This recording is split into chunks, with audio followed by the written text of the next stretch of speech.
The United States has announced it will give $1 billion to Honduras, Guatemala, and El Salvador to help stem the tide of immigration of unaccompanied minors. It's calling the plan the Alliance for Prosperity. But as Gerardo Torres reports from Tegucigalpa, many believe it follows in the footsteps of John F. Kennedy's counterinsurgency plans of the 1960s, known as the Alliance for Progress.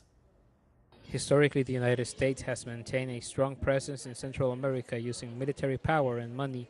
Recently, the United States government announced the creation of the Alliance for Prosperity, a new version of Kennedy's and then Reagan's Alliance for Progress that spent millions of dollars controlling political opposition instead of getting people out of poverty. This year, security aid programs and foreign investments are its main goals. The Alliance for Progress took place during the Cold War. The idea was that the Central American countries, with the help of the United States and with the help of capitalism, could live well, in contrast to the negative Soviet model. And today the United States continues to enter into Latin America.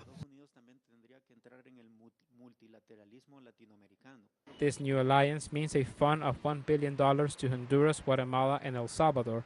Last week, a delegation of the Anti-Corruption Party of Honduras visited the United States to demand a transparent use of this money.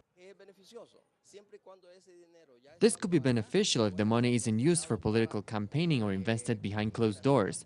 I think that if the $300 million were to be used correctly, it will help the efforts of the central government.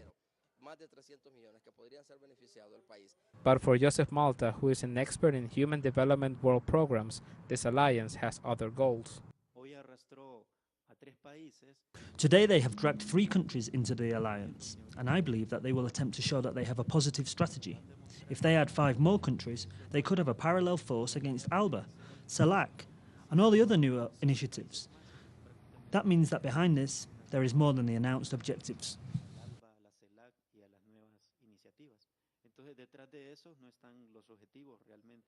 It appears that the United States has decided to go back to the strategy they had in the region during the Cold War. Gerardo Torres, Telesur, Central America.